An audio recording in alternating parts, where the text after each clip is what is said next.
ನಮಸ್ತೆ ಎಲ್ಲರಿಗೂ. Lucky life ಟಿಪ್ಸ್ಗೆ ನಿಮಗೆಲ್ಲರಿಗೂ ಸ್ವಾಗತ. ಈ ಕೇತು ಶಾಂತವಾಗಿರುವಾಗ ಸಾಧನೆಯನ್ನು ನಿಮಗೆ ನೀಡುತ್ತೆ. ಆದರೆ ಅದರ ರೌದ್ರ ರೂಪ ಜಾಗೃತವಾದಾಗ ಜೀವನದ ಅಡಿಪಾಯವನ್ನೇ ನಡುಗಿಸುತ್ತೆ. ಕುಂಭರಾಶಿಯವರಿಗೆ ಈ ಕಾಲ ಸಾಮಾನ್ಯವಲ್ಲ. ಇದು ಸಾಮಾನ್ಯ ಗ್ರಹ ಬದಲಾವಣೆ ಅಲ್ಲ, ಇದು ಕರ್ಮಗಳ ಅಂತಿಮ ಲೆಕ್ಕ ತೆರೆಯುವ ಹಂತ. ಕೇತು ಕಾಣಿಸದ ಗ್ರಹ, ಆದರೆ ಅದರ ಗಾಯಾಳುಗಳು ಅತ್ಯಂತ ಆಳವಾದವು. ಇಷ್ಟರವರೆಗೆ ನೀವು ನಿಮ್ಮ ಪರಿಶ್ರಮ, ಬುದ್ಧಿ ಅಥವಾ ಈ ಭಾಗ್ಯ ಎಂದು ಭಾವಿಸಿದ್ದ ಸೌಖ್ಯಗಳನ್ನು ಕೇತು ಕಸಿದುಕೊಂಡು ಒಂದು ಪ್ರಶ್ನೆ ಕೇಳುತ್ತೆ: ನೀವು ನಿಜವಾಗಿಯೂ ಅವುಗಳಿಗೆ ಅರ್ಹರಾಗಿದ್ದೀರಾ ಅಥವಾ ಕೇವಲ ಅಹಂಕಾರದಲ್ಲಿ ಬದುಕುತ್ತಿದ್ದೀರಾ? ಕೇತು ರೌದ್ರ ರೂಪ ಹೊರಗಿನಿಂದ ಪ್ರಾರಂಭವಾಗುವುದಿಲ್ಲ. ಅದು ಅಪಘಾತದಿಂದಲೂ ಅಲ್ಲ, ದೊಡ್ಡ ನಷ್ಟದಿಂದಲೂ ಅಲ್ಲ. ಅದು ಒಳಗಿನಿಂದ ಆರಂಭವಾಗುತ್ತೆ. ಏಕಾಏಕಿ ಹಿಂದೆ ಸಂತೋಷ ನೀಡುತ್ತಿದ್ದ ವಿಷಯಗಳು ಈಗ ಖಾಲಿ ಎಂದು ಭಾಸವಾಗುತ್ತೆ. ಹಿಂದೆ ನಗುವಿದ್ದ ಜನರು ಈಗ ಭಾರವಾಗಿ ಕಾಣ್ತಾರೆ. ಕುಂಭರಾಶಿಯ ಸ್ವಭಾವವೇ ವಿಭಿನ್ನವಾಗಿ ಯೋಚಿಸುವುದು, ಗುಂಪಿನಿಂದ ಬೇರೆ ನಡೆಯುವುದು ಮತ್ತು ತನ್ನನ್ನು ವಿಶೇಷವೆಂದು ಭಾವಿಸುವುದು. ಇದೇ ಒಂದು ವಿಶೇಷತೆ ಈಗ ಈ ಪರೀಕ್ಷೆಗೆ ಒಳಗಾಗಿದೆ. ಕೇತು ನೇರವಾಗಿ ಅಹಂಕಾರವನ್ನು ಒಡೆಯುತ್ತೆ. ಕುಂಭರಾಶಿಯಲ್ಲಿ ಈ ಹೊಡೆತ ಇನ್ನೂ ತೀಕ್ಷ್ಣವಾಗುತ್ತೆ. ನೀವು ಜೀವನದಲ್ಲಿ ಬಹಳನ್ನು ಸಹಿಸಿದ್ದೀರಿ, ಆದರೆ ಒಳಗಡೆ ಯಾವಾಗಲೂ ನಾನು ಇತರರಿಗಿಂತ ವಿಭಿನ್ನ ಎಂಬ ಭಾವ ಇತ್ತು. ಈಗ ಅದೇ ಭಾವ ಒಡೆಯಲಿದೆ. ಕೇತು ಮೊದಲು ಭ್ರಮೆಯನ್ನು ಒಡೆಯುತ್ತೆ. ನೀವು ನಿಮ್ಮ ಗುರುತಾಗಿ ಮಾಡಿಕೊಂಡಿದ್ದ ಜನರು, ಹುದ್ದೆಗಳು, ಸಂಬಂಧಗಳು ಅಥವಾ ಸಾಧನೆಗಳು ಒಂದೊಂದಾಗಿ ಅರ್ಥಹೀನವಾಗಿ ಕಾಣಲಾರಂಭಿಸುತ್ತೆ. ಇನ್ನೂ ಹೆಚ್ಚಿನ ಮಾಹಿತಿ ನೀವು ತಿಳ್ಕೋಬೇಕು ಅನ್ನೋದಾಗಿದ್ದರೆ ಈ ವಿಡಿಯೋವನ್ನು ಫಸ್ಟಿಂದ ಹಿಡಿದು ಕೊನೆ ತನಕ ಸ್ಕಿಪ್ ಮಾಡ್ದಲೇ ನೋಡಿದ್ರೆ ತುಂಬಾ ಉಪಯುಕ್ತವಾದ ಮಾಹಿತಿ ನಿಮಗೂ ಕೂಡ ಲಭಿಸುತ್ತೆ. ಈ ವಿಡಿಯೋ ಇಷ್ಟ ಆಗಿದ್ದಲ್ಲಿ ಪುಟ್ಟದೊಂದು ಲೈಕ್ ಕೊಡೋದನ್ನು ಮರಿಬೇಡಿ. ಕುಂಭರಾಶಿಯವರು ಯಾರೆಲ್ಲ ಇದ್ದೀರಾ ಅವರು ಹೆಚ್ಚಾಗಿ ಈ ವಿಡಿಯೋವನ್ನು ಶೇರ್ ಮಾಡಿ. ಓಂ ಶ್ರೀ ಶನೇಶ್ವರಾಯ ನಮಃ ಅಂತ ಕಮೆಂಟ್ ಬಾಕ್ಸ್ನಲ್ಲಿ ಕಮೆಂಟನ್ನು ಹಾಕಿ. ಇಲ್ಲ ಅಂದರೆ ನಿಮ್ಮ ಮನೆ ದೇವರು, ನಿಮ್ಮ ಕುಲದೇವರ ಹೆಸರನ್ನು ಈ ಕಮೆಂಟ್ ಬಾಕ್ಸ್ನಲ್ಲಿ ಹಾಕಿ. ಸಂಬಂಧಗಳು ಅಥವಾ ಸಾಧನೆಗಳು ಒಂದೊಂದಾಗಿ ಅರ್ಥಹೀನವಾಗಿ ಕಾಣಲಾರಂಭಿಸುತ್ತೆ. ಇದು ನೋವು ಕೊಡುತ್ತೆ, ಏಕೆಂದರೆ ಮನಸ್ಸು ಬದಲಾವಣೆಯನ್ನು ಭಯಪಡುತ್ತೆ. ಕುಂಭರಾಶಿಯ ಮನಸ್ಸಿಗೆ ಸ್ವಾತಂತ್ರ್ಯ ಅತ್ಯಂತ ಮುಖ್ಯ, ಆದರೆ ಅದೇ ಸ್ವಾತಂತ್ರ್ಯ ಏಕಾಂತವಾಗಿ ಬದಲಾಗುವಾಗ ಕೇತು ತನ್ನ ಆಟ ಆರಂಭಿಸುತ್ತೆ. ಈ ಕಾಲ ಭೋಗದಿಂದ ವೈರಾಗ್ಯಕ್ಕೆ ಕರೆದೊಯ್ಯುವುದು, ಆದರೆ ಈ ಪ್ರಯಾಣ ಸುಲಭವಲ್ಲ. ಭೋಗ ಎಂದರೆ ಕೇವಲ ಅಥವಾ ಈ ಸೌಕರ್ಯವಲ್ಲ. ಭೋಗ ಎಂದರೆ ಗುರುತಿಗೆ ಅಂಟಿಕೊಂಡಿರುವುದು. ನಾನು ಇದು, ನಾನು ಅದು. ಕೇತು ಇದನ್ನೇ ಒಡೆಯುತ್ತದೆ. ಏಕಾಏಕಿ ನಿಮಗೆ ಅನಿಸಬಹುದು, ನೀವು ಪಡೆದಿದ್ದೆಲ್ಲವೂ ಸಾಕಾಗಿಲ್ಲ. ಈ ಖಾಲಿತನ ಸಾಮಾನ್ಯವಲ್ಲ. ಇದೇ ಖಾಲಿತನದಿಂದ ಸನ್ಯಾಸಿಗಳು ಹುಟ್ಟುತ್ತಾರೆ ಮತ್ತು ಅಹಂಕಾರಿಗಳು ಕುಸಿಯುತ್ತಾರೆ. ಕಳೆದ ವರ್ಷಗಳಿಂದ ಕುಂಭರಾಶಿಯವರು ಹಲವಾರು ನಿರ್ಣಯಗಳು, ಸಂಬಂಧಗಳು, ಒಪ್ಪಂದಗಳನ್ನು ತರ್ಕದ ಹೆಸರಿನಲ್ಲಿ ನ್ಯಾಯೀಕರಿಸಿಕೊಂಡಿದ್ದಾರೆ. ಆದರೆ ಅವುಗಳಲ್ಲಿ ಸತ್ಯ ಅನ್ನೋದು ಇರಲಿಲ್ಲ. ಈಗ ಕೇತು ತರ್ಕವನ್ನು ಕೇಳುವುದೇ ಇಲ್ಲ. ಅದು ಕೇವಲ ಕರ್ಮವನ್ನು ನೋಡುತ್ತೆ. ಬಿತ್ತಿದ್ದಂತೆ ಕಟಿಸುವ ಸಮಯ ಬಂದಿದೆ. ಇದು ಶಿಕ್ಷೆ ಅಲ್ಲ, ಶುದ್ಧೀಕರಣ. ಆದರೆ ಶುದ್ಧೀಕರಣ ಅಗ್ನಿಯ ಮೂಲಕ ನಡೆಯುತ್ತೆ. ಜನರು ನಿಮಗೆ ಅರ್ಥವಾಗುತ್ತಿಲ್ಲ ಎಂಬ ಅನುಭವ ಅನ್ನೋದು ನಿಮಗೆ ಬರ್ತಾ ಹೋಗುತ್ತೆ. ಹಿಂದೆ ಸಲಹೆ ಕೇಳುತ್ತಿದ್ದವರು ಈಗ ದೂರ ಉಳಿಯುತ್ತಾರೆ. ಗೌರವ ನೀಡುತ್ತಿದ್ದವರು ಈಗ ಪ್ರಶ್ನೆ ಮಾಡುತ್ತಾರೆ. ಇದು ಯಾದೃಚ್ಛಿಕವಲ್ಲ, ಇದು ಕೇತು ತೋರಿಸುವ ಕನ್ನಡಿಯಾಗಿದೆ. ಕುಂಭರಾಶಿಯ ಅಹಂಕಾರ ಹೆಚ್ಚಾಗಿ ಜ್ಞಾನದ ಅಹಂಕಾರವಾಗಿದೆ. ನನಗೆ ಎಲ್ಲವೂ ಗೊತ್ತು, ನಾನು ಮುಂದೆ ಯೋಚಿಸುತ್ತೇನೆ. ಈಗ ಈ ಭಾವ ಒಡೆಯಲಿದೆ. ಕೇತು ಹೇಳುವುದು ಏನೆಂದರೆ, ನೀವು ಕೆಟ್ಟವರಲ್ಲ, ಆದರೆ ಅಪೂರ್ಣರು. ಅಪೂರ್ಣತೆಯನ್ನು ಒಪ್ಪಿಕೊಳ್ಳದೆ ಪೂರ್ಣತೆ ಸಿಗದು. ಇದು ಆತ್ಮ ಪರಿಶೀಲನೆಯ ಕಾಲ. ಆದರೆ ಮನಸ್ಸು ಒಡೆಯಲು ಪ್ರಯತ್ನ ನಿಲ್ಲಿಸುತ್ತೆ. ಕೆಲಸದಲ್ಲಿ, ಮೊಬೈಲಲ್ಲಿ ಜನರೇ ತೊಡಗಿಸಿಕೊಳ್ಳಲು. ಆದರೆ ಕೇತು ಪ್ರತಿಯೊಂದು ಕಾರಣವನ್ನು ಕತ್ತರಿಸುತ್ತೆ. ಏಕಾಂತ ಹೆಚ್ಚುತ್ತೆ, ನಿದ್ರೆ ಭಂಗವಾಗುತ್ತೆ, ಹಳೆಯ ಕರ್ಮಗಳು ಮನಸ್ಸಿಗೆ ಮರುಕಳಿಸುತ್ತೆ. ಈ ಹಂತದಲ್ಲಿ ಕುಂಭರಾಶಿಯ ಜೀವನ ಎರಡು ಭಾಗಗಳಾಗಿ ಕಾಣಿಸುತ್ತೆ. ಒಂದು ಭಾಗ ಹಳೆಯ ರಚನೆಗೆ ಅಂಟಿಕೊಳ್ಳಲು ಬಯಸುತ್ತೆ, ಇನ್ನೊಂದು ಭಾಗ ಎಲ್ಲವನ್ನ ಬಿಟ್ಟು ಶಾಂತಿ ಬಯಸುತ್ತೆ. ಇದೇ ಒಳಗಿನ ಸಂಘರ್ಷವೇ ಕೇತು ರೌದ್ರ ರೂಪ. ನೀವು ಹೊರಗೆ ನಗುತ್ತಿರಬಹುದು, ಆದರೆ ಒಳಗೆ ಏನೋ ಮುರಿಯುತ್ತಿರುತ್ತದೆ. ಈ ಮುರಿತವೇ ಮುಂದೆ ವೈರಾಗ್ಯದ ಬೀಜವಾಗುತ್ತೆ. ವೈರಾಗ್ಯ ಎಂದರೆ ಜಗತ್ತನ್ನು ತ್ಯಜಿಸುವುದಲ್ಲ, ಜಗತ್ತಿನಿಂದ ನಿರೀಕ್ಷೆಗಳನ್ನು ತ್ಯಜಿಸುವುದು. ಕೇತು ಇದನ್ನೇ ಕಲಿಸುತ್ತದೆ. ಇಷ್ಟು ದಿನ ಜನರು ಏಕೆ ಹೇಳುತ್ತಾರೆ, ನನ್ನ ಚಿತ್ರಣ ಹೇಗಿರಬೇಕು ಎಂಬ ಭಾರವನ್ನು ನೀವು ಹೊತ್ತಿದ್ದೀರಿ.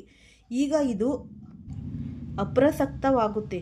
ಕೇತು ಚಿತ್ರಣವಲ್ಲ, ಸತ್ಯವನ್ನು ಬಯಸುತ್ತೆ. ಈ ಹಂತದಲ್ಲಿ ಕೆಲವರಿಗೆ ಅವರ ಭಾಗ್ಯ ಕೈಕೊಟ್ಟಂತೆ ಅನಿಸಬಹುದು. ಆದರೆ ಸತ್ಯವೆಂದರೆ ಭಾಗ್ಯವಲ್ಲ, ಅಹಂಕಾರವೇ ಒಡೆಯುತ್ತಿದೆ. ನಿಯಂತ್ರಣ ಕೈ ತಪ್ಪುತ್ತಿರುತ್ತದೆ.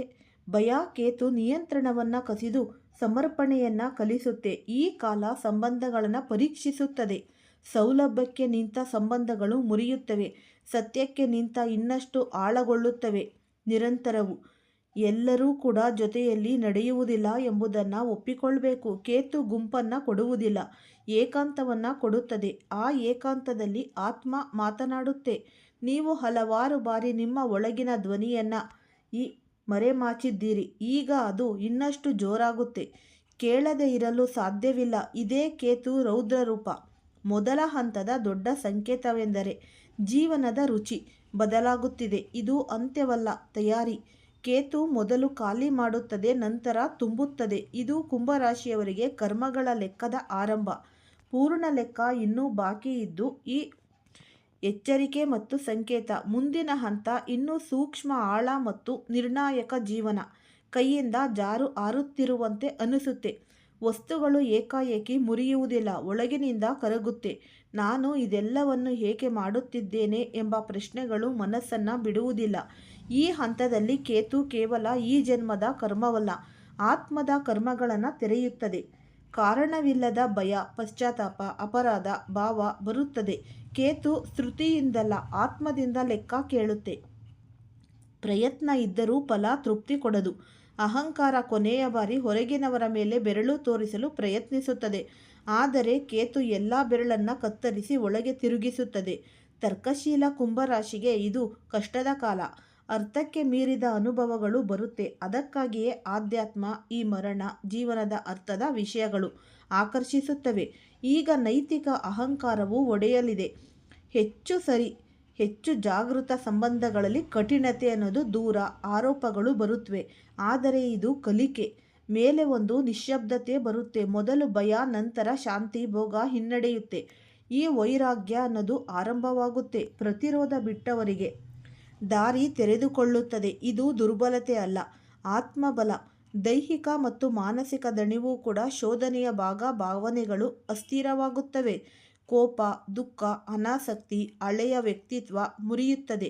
ಹೊಸದು ಇನ್ನೂ ರೂಪುಗೊಂಡಿಲ್ಲ. ಇದು ಸಂಕ್ರಮಣದ ಕಾಲ. ಹಿಂದೆ ನೋಡಿದರೆ ಘಟನೆಗಳು ಒಂದೇ ಸರಣಿಯಲ್ಲಿ ಕಾಣಿಸಿಕೊಳ್ಳುತ್ತೆ.